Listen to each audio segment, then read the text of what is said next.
पता है हनुमान जी के पास 8 सिद्धियां और नवनिधियां हैं, तभी उनको अष्ट सिद्धि और नवनिधि के दाता कहा जाता है। जिसमें से पहली सिद्धि है अणिमा। इसका अर्थ है अणु, मतलब धूल के कण जितना छोटा कर लेना। जब हनुमान जी श्रीलंका में प्रवेश कर रहे थे, तब उन्होंने अपने शरीर को धूल के कण जितना छोटा कर लिया था। दूसरा महिमा। जब हनुमान जी सीता जी की खोज में समुद्र पार कर रहे थे, तब उन्होंने अपना शरीर पहाड़ जितना विशाल कर लिया था। तीसरा है गरिमा। महाभारत काल में जब भीम को अपनी शक्ति पर घमंड हो गया था, तब हनुमान जी ने एक बूढ़ा वानर बनकर अपनी पूंछ को इतना भारी कर लिया था कि 1000 हाथी के बराबर बल रखने वाले भीम भी उनकी पूंछ को हिला नहीं सके थे। लगिमा। इसमें अपने शरीर को रुई या हवा जितना हल्का कर लेना। जब हनुमान जी अशोक वाटिका में सीता जी से मिलने गए, तब वे पीपल के पत्ते पर बैठ गए और पत्ता झुका तक नहीं। इस सिद्धि से हनुमान जी हवा में उड़ सकते हैं। पांचवा है प्राप्ति।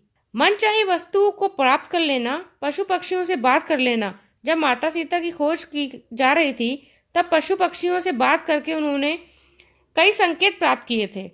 प्राकम्य। पृथ्वी, आकाश, पाताल या पानी कहीं भी बिना रोक टोक जाने की क्षमता उनके पास है।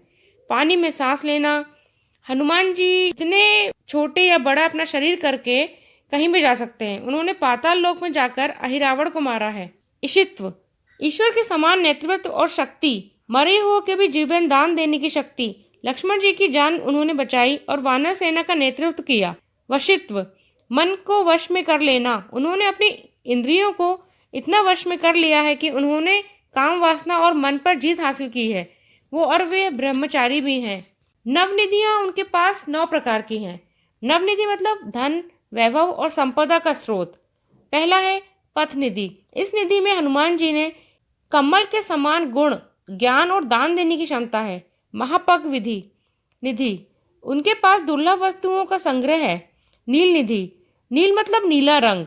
नील रत्न ये संपदा का प्रतीक है। मुकुंद निधि ये विद्या और समृद्धि देता है।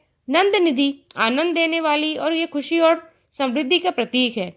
मकर निधि। मकर मतलब मगरमच्छ, ये शक्ति और स्थिरता को दर्शाता है।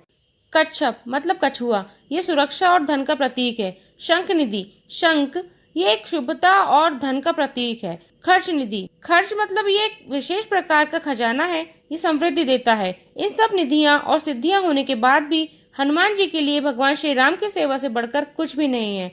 ये केवल राम नाम की भक्ति को ही सर्वश्रेष्ठ और कीमती मानते हैं। तो बोलो जय श्री राम।